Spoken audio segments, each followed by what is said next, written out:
আসসালামু আলাইকুম এভরিওয়ান, সবাই কেমন আছেন? আশা করি সবাই ভালো আছেন। আজকে আমি এই স্পাইসি নুডলস রেসিপিটা আপনাদের সাথে শেয়ার করব। যদিও এটাতে স্পাইসি লেখা, বাট এটা খুব একটা ঝাল না। তো তার জন্য এখানে আমি প্যানের মধ্যে পানি গরম করতে বসিয়ে দিয়েছি নুডলসটা সিদ্ধ করার জন্য। তো এখানে আমি নুডলসটাও দিয়ে দিলাম। 2 প্যাকেটের নুডলসই আমি একসাথে সিদ্ধ করে নিব। তো এখানে আমি আপনাদের নুডলসের প্যাকেটের ভিতরে যে সিজনিংগুলো ছিল সেই সিজনিংগুলো আমি একটা একটা করে আপনাদের দেখিয়ে নিচ্ছি।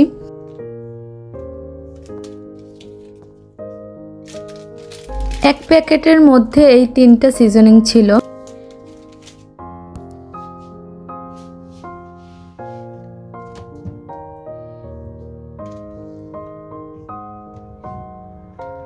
নুডলসটা সিদ্ধ হতে হতে এদিকে আমি বাকি সব ইনগ্রিডিয়েন্টস রেডি করে রেখেছি। এখানে পেঁয়াজ কুচি, রসুন কুচি, কাঁচামরিচ আর ধনেপাতা আমি কেটে রেখেছি।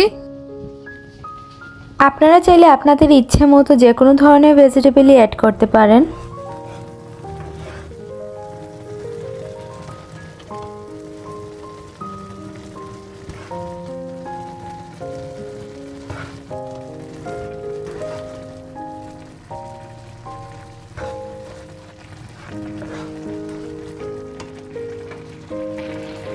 নুডলসটা সিদ্ধ হয়ে গেলে এটা আমি এখন একটা স্ট্রেনার দিয়ে স্ট্রেন করে নিব পানিটা। আর পানিটা আমি ফেলবো না, এই পানিটা আমি পরবর্তীতে কাজে লাগাবো।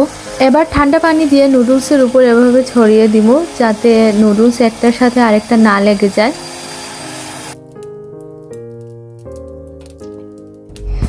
এখন আমি এখানে প্যানটা গরম হওয়ার পরে তেল দিয়ে নিব।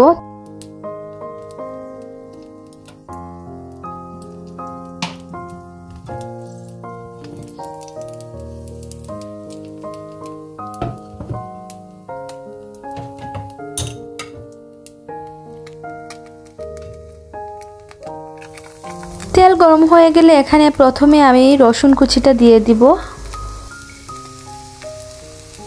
এরপরে দিব পেঁয়াজ কুচি। রসুন আর পেঁয়াজ একটু ভাজা হয়ে গেলে এখানে আমি একটা ডিম অ্যাড করে নিব। এবার আমি সব কিছু ভালো করে মিক্সড করে খানিকক্ষণ এটা আমি ভেজে নিব।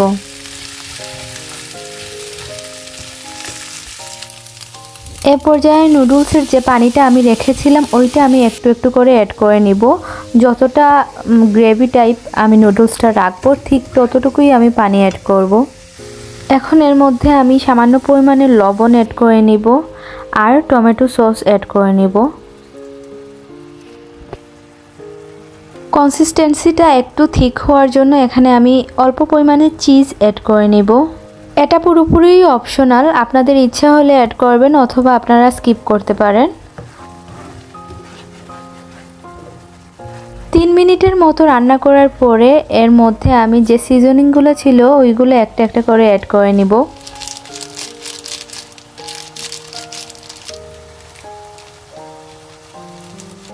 ফার্স্টেই আমি অনেক অল্প পরিমাণে তেল ইউজ করেছিলাম, কারণ প্যাকেটের মধ্যেই ভেজিটেবল অয়েলটা দেওয়া ছিল। তো এবার সব কিছু ভালো করে রান্না করে নিব মিনিট 2-1 মতো।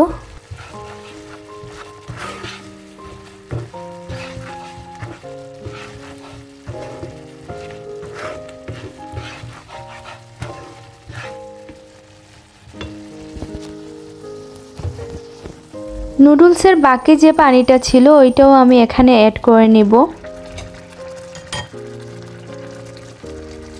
এবার এর মধ্যে আমি কাঁচামরিচ অ্যাড করে নিলাম। এখন আমি এর মধ্যে সিদ্ধ করা নুডলসটা দিয়ে দিব।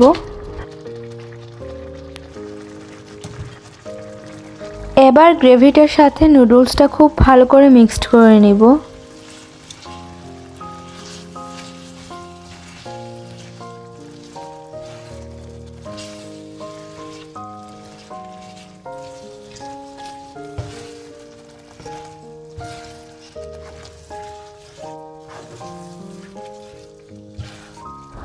তো ভালো করে সব কিছু মিক্সড করে নিয়ে 1-2 মিনিট রান্না করার পরেই রেডি হয়ে যাবে নুডলসটা। তো আমার নুডলসটা রেডি, এবার এটা সার্ভ করার পালা। এবার এখানে আমি উপরে কিছু ধনেপাতা কুচি দিয়ে দিলাম। তো এই তো নুডলসটা পুরোপুরি রেডি। আজকের মতো ভিডিওটা এই পর্যন্তই। যদি ভালো লাগে অবশ্যই লাইক কমেন্ট শেয়ার করে দিবেন, আর চ্যানেলে যারা নতুন আছেন তারা অবশ্যই চ্যানেলটা সাবস্ক্রাইব করে দিবেন। আল্লাহ হাফিজ।